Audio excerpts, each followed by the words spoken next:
एक बार महात्मा बुद्ध प्रवचन सभा में आकर मौन बैठ गए। शिष्य उनके इस मौन के कारण चिंतित हो गए कि कहीं महात्मा बुद्ध अस्वस्थ तो नहीं हैं। आखिर एक शिष्य ने पूछ ही लिया, हे भगवान, आप आज इस तरह मौन क्यों हैं? महात्मा बुद्ध कुछ नहीं बोले।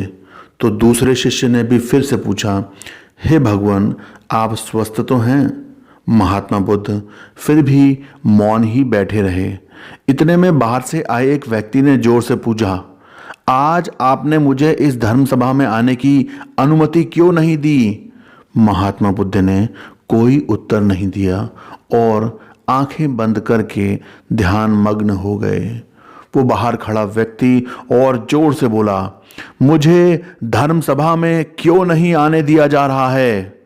धर्म सभा में बैठे बुद्ध के शिष्यों में से एक ने उस व्यक्ति का समर्थन करते हुए कहा, हे भगवान, उसे धर्म सभा में आने की अनुमति प्रदान कीजिए।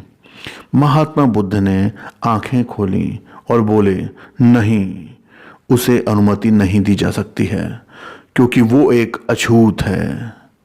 अछूत? मगर क्यों? सारे शिष्य सुनकर आश्चर्य में पड़ गए कि भगवान ये छुआछूत कब से मानने लग गए।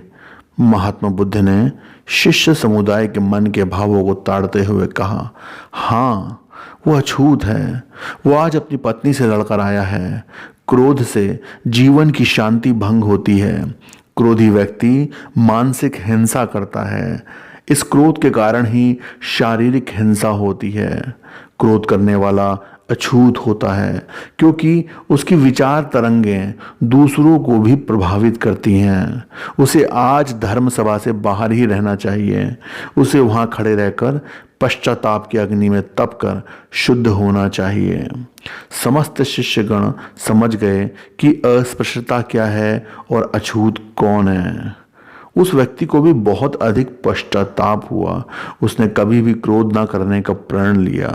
बुद्ध ने उसे धर्म सभा में आने की बाद में अनुमति प्रदान की।